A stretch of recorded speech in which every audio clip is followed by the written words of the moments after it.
جس نے خلق السماوات پیدا کیا آسمانوں کو والارض اور زمین کو فی ستۃ ایام 6 دنوں میں، ستۃ ایام 6 دنوں میں اس نے زمین و آسمان کو بنایا، وَكَانَ عَرْشُهُ عَلَى الْمَاءِ اور اس کا عرش پانی پر تھا، یہ اس کے بارے میں جو حدیث ابھی میں نے آپ کو بتائی۔ لِيَبْلُوَكُمْ أَيُّكُمْ أَحْسَنُ عَمَلًا تاکہ وہ آزمائے کہ تم میں سے کون اچھا ہے عمل کے اعتبار سے۔ یہی بات ہم سورۃ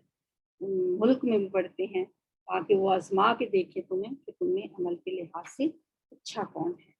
دنیا میں بھیجنے کا مقصد ہی امتحان ہے، اللہ نے یہاں بھیجا ہے ہمیں آزمائش کے لیے، امتحان کے لیے۔ اور جنت اللہ نے دراصل اتنی خوبصورت اور اتنی حسین وہ جگہ بنائی ہے، پھر وہاں داخلے کے لیے جیسے کسی شخص نے میڈیکل میں جانا ہو یا کسی انجینئرنگ یونیورسٹی میں جانا ہو تو سب کو نہیں داخلہ دے دیا جاتا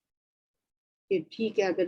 20,000 لوگوں نے اپلائی کیا تو سارے کے سارے یا تو نہیں، ان کا ایک ٹیسٹ لیا جاتا ہے۔ بس ہم سمجھ لیں کہ یہ انٹری ٹیسٹ ہے دنیا میں ہمارا کہ ہم اس جنت میں داخلے کے قابل ہیں کہ نہیں۔ یہ ٹیسٹ پاس کیے بغیر وہ اتنی حسین جگہ اور اتنی خوبصورت جگہ، قرآن ہم آگے پڑھیں گے انشاءاللہ تو جنت کے تو ایسے ایسے نظارے اللہ نے قرآن میں ہمیں دکھا دیے ہیں کہ حدیث میں بھی آتا ہے کہ نہ کسی آنکھ نے اس ایسی خوبصورت جگہ دیکھی ہے، نہ کسی کان نے اس کے بارے میں سنا ہے، اور نہ کوئی تصور بھی کر سکتا ہے انسان دنیا میں رہتے ہوئے تو کتنی خوبصورت جگہ ہے۔ تو اس جگہ جانے کے لیے اللہ نے ایک اینٹی ٹیسٹ رکھا ہے ہمارے لیے۔ ہمیں تو لگتا ہے یہ زندگی پہاڑ جیسی زندگی کے لفظ کبھی ہم بولتے ہیں، کبھی ہم کہتے ہیں اتنی لمبی زندگی ہے، تو زندگی تو یہ بس سمجھے 3 گھنٹے ہے۔ 3 گھنٹے کے لیے جیسے کوئی شخص ایگزامینیشن ہال میں جاتا ہے تو یہ دنیا بھی بس اتنی سی ہے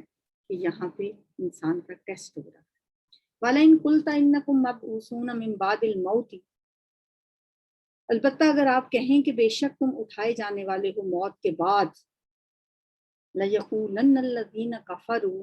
تو البتہ ضرور کہیں گے وہ لوگ جنہوں نے کفر کیا، ان ھذا الا سحر مبین نہیں ہے یہ مگر ایک واضح جادو۔ وہ تو اس کو جادو قرار دیں گے، اور نبی صلی اللہ علیہ وسلم کو بھی نعوذ باللہ وہ جادوگر قرار دیتے ہیں کہ یہ مرنے کے بعد دوبارہ جی اٹھنے پہ تو ان کا ایمان ہی نہیں ہے، جیسے سورہ یاسین میں بھی آتا ہے، وہ کہتے ہیں آئذا متنا وکننا ترابا وعظاما ائنا لمبعوثون، جب ہم مر جائیں گے ہماری ہڈیاں گل سڑ جائیں گی کیا ہم دوبارہ اٹھائے جائیں گے؟ اس بات کو ماننے پہ نہیں آتے تھے۔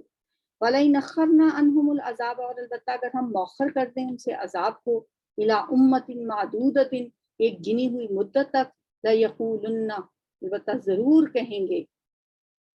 ما يحبسه کیا چیز روک رہی ہے اسے۔ یہ میں نے آپ کو بتایا تھا کہ آخری ایام کی جو صورتیں ہیں ہجرت سے پہلے کی، ان میں بہت زور و شور سے وہ یہ مطالبہ کرتے تھے کہ کیوں نہیں آتا عذاب، کیا چیز روک رہی ہے عذاب کو۔ الا فرمایا آگاہ رہو، جس دن یوم یاتیہم جس دن وہ آئے گا ان کے پاس، لیس مصروفا نہیں ہوگا ٹالا جانے والا، عنہم ان سے، وحاق بہم اور گھیر لے گا ان کو، ماں کانوا بہ یستہزئون جو کہ تھے وہ اس کا مذاق اڑاتے۔ وہ عذاب جس کا یہ مذاق اڑا رہے ہیں جب آئے گا تو پھر چھا جائے گا ان پہ۔ وَلَئِنْ أَذَقْنَا الْإِنسَانَ مِنَّا رَحْمَةً اور البتہ اگر چکھائیں ہم انسان کو، منا اپنی طرف سے، رحمتاً رحمت، ثم نزعناها پھر ہم چھین لیں اس سے، منہ اس کو اس سے یعنی اس رحمت کو اس سے چھین لیں، انہ لیئوس کفور بے شک وہ یقیناً بہت نا امید بے حد نا شکرہ ہو جاتا ہے۔ انسانی رویوں کی بات کی گئی ہے کہ دنیا میں انسان کو اللہ کی طرف سے جب کبھی رحمتیں آتی ہیں اس کی اور کبھی اس سے اللہ تعالیٰ وہ رحمتیں چھین لیتا ہے تو اس وقت انسان کا کیا رویہ ہوتا ہے۔ وَلَئِنْ أَذَقْنَاهُ نَعْمَاءَ اور البتہ اگر ہم چکھائیں اسے کوئی نعمت، بعد ضراء اس تکلیف کے بعد، مست جو سے پہنچی ہے، لَيَقُولَنَّ البتہ ضرور بضرور وہ کہے گا، صحاب السیئات عنی چلی گئیں تمام تکالیف مجھ سے، انہ لفرح فخور بے شک وہ یقیناً اترانے والا، فرح فخور بہت فخر کرنے والا ہے۔ یعنی انسان کا رویہ ایسے ہی ہوتا ہے، جب کوئی خوشی کا وقت آتا ہے اسے سب کچھ بھول جاتا ہے کہ جیسے کچھ کبھی تکلیف آئی ہی نہیں تھی، اور جب وہ تکلیف میں مبتلا ہوتا ہے تو وہ اس وقت اس خوشیوں کے لمحے بھول جاتا ہے۔ ہاں کچھ لوگ ایسے ہیں جو دونوں صورتوں میں اعتدال اختیار کرتے ہیں، الا الذین صبروا، سوائے ان لوگوں کے جنہوں نے صبر کیا، وعملوا الصالحات اور نیک اعمال کیے، اولئک لہم مغفرۃ واجر کبیر، یہی وہ لوگ ہیں کہ ان کے لیے بخشش اور بڑا اجر ہے۔ یعنی ایسے لوگ بھی ہیں جو معتدل ہیں، جو اعتدال پسند ہیں، ایسے لوگوں کے لیے پھر اللہ تعالیٰ نے اجر کبیر رکھا ہے، بہت بڑا اجر ان کے لیے رکھا ہے، جو صابر ہیں، جو عمل صالح کرنے والے ہیں، جو دونوں صورتوں میں نہ وہ غم میں حد سے زیادہ بڑھتے ہیں کہ جزا فضا کرنے لگیں، اور نہ وہ خوشی میں حد سے زیادہ بڑھتے ہیں کہ جو ہی کوئی آسائش یا نعمت ملی تو بجائے اس کے کہ اللہ کا شکر ادا کریں انسان ڈھینگے مارنا شروع کر دیتا ہے، وہ ہمیشہ اس انعام پہ بھی اللہ کے لیے اللہ کے سامنے سجدہ شکر بجا لاتے ہیں۔ اللہ کا تارکن، بس شاید کہ آپ چھوڑ دینے والے ہیں، بعض ما یوحا الیکا، کچھ چیزیں اس میں سے جو آپ کی طرف وحی کی جا رہی ہے، وَذَائِقٌ، اور تنگ ہونے والا ہے بھی اس کی وجہ سے صدر کا آپ کا سینہ، ان یقولو، کہ وہ کافر کہیں گے لولا انزل علیہ کنز، کہ کیوں نہیں اتارا گیا علیہ اس پر کنز کوئی خزانہ، او جاء معہ ملک، یا کیوں نہیں آیا اس کے ساتھ کوئی فرشتہ، انما انت نذیر، آپ تو صرف ڈرانے والے ہیں، واللہ علی کل شیء وکیل، اور اللہ تعالیٰ ہر چیز پر کارساز ہے۔ یہ مضمون پہلے بھی بڑی وضاحت کے ساتھ سورہ انعام میں بھی آ چکا ہے، اور یہاں پہ پھر یہ بات کہی جا رہی ہے کہ نبی صلی اللہ علیہ وآلہ وسلم کو تسلی دراصل دی جا رہی ہے کہ آپ کا تو یہ فرض یہی ہے کہ آپ لوگوں کو خبردار کرتے رہیں، اس کے بعد تمام معاملات اللہ کے حوالے کر دیں، وہ بہتر جانتا ہے کہ یہ ایمان یا ہدایت کی توفیق کسے دینی ہے اور کسے نہیں دینا، کوئی معجزہ دکھانا یا نہیں دکھانا یہ اللہ کے ذمے ہے، اور کب تک اللہ نے ان کو مہلت دینی ہے، کب ان پہ عذاب بھیجنا ہے، یہ سب اللہ کے اختیار میں ہے، آپ ان پہ کوئی داروغہ بنا کے نہیں بھیجے گئے۔ آپ کا سینہ اس بات پہ بھی تنگ نہیں ہونا چاہیے کہ یہ لوگ جو باتیں کرتے ہیں کہ آپ ان پہ کوئی خزانہ کیوں نازل نہیں کرتے تھے، اور شاید آپ کہیں ایسے میں آپ کے ذہن میں کوئی ایسی بات بھی نہیں آنی چاہیے کہ ایسی آیات ان کو نہ ہی بتائی جائیں، ان کو نہ ہی سنائی جائیں، آپ ایسا کبھی سوچیں بھی نہ، ان کو خوش کرنے کی آپ کبھی کوشش نہ کریں، نہ یہ انہوں نے خوش ہونا ہے، نہ انہوں نے آپ کی بات ماننی ہے، اس لیے آپ بس یہ سمجھیں کہ میرا کام صرف بتا دینا ہے۔ اب یہ اگر یہ کہہ رہے ہیں کہ آپ کے ساتھ کوئی فرشتہ کیوں نازل نہیں ہوتا، یا آپ کی طرف کوئی خزانہ کیوں نہیں اتارا جاتا، تو سورہ فرقان میں بھی ایسا ہی ایک مفہوم کی آیت ہے کہ ہمیں معلوم ہے کہ یہ لوگ آپ کے بارے میں جو باتیں کہتے ہیں ان سے آپ کا سینہ تنگ ہوتا ہے، اور سورہ حجر میں بھی فرمایا کہ شاید آپ کا سینہ تنگ ہو، اور کچھ باتیں جو آپ کی طرف وحی کی جاتی ہیں اور وہ مشرکین پر گراں گزرتی ہیں، ممکن ہے وہ آپ انہیں سنانا پسند نہ کریں، آپ ایسا نہ کریں، آپ کا کام صرف ڈرانا ہے، تبلیغ کرنا ہے، آپ ہر صورت میں یہ کرتے چلے جائیں، ان کی باتوں کی بالکل پرواہ نہ کریں، انما انت نذیر واللہ علی کل شیء وکیل۔ بسم اللہ الرحمن الرحیم، الف لام را، کتاب احکمت آیاته ثم فصلت من لدن حکیم خبیر، ألا تعبدوا إلا الله إنني لكم منه نذير وبشير، وأن استغفروا ربكم ثم توبوا إليه يمتعكم متاعا حسنا إلى أجل مسمى ويؤتي كل ذي فضل فضله وإن تولوا فإني أخاف عليكم عذاب يوم كبير، إلى الله مرجعكم وهو على كل شيء قدير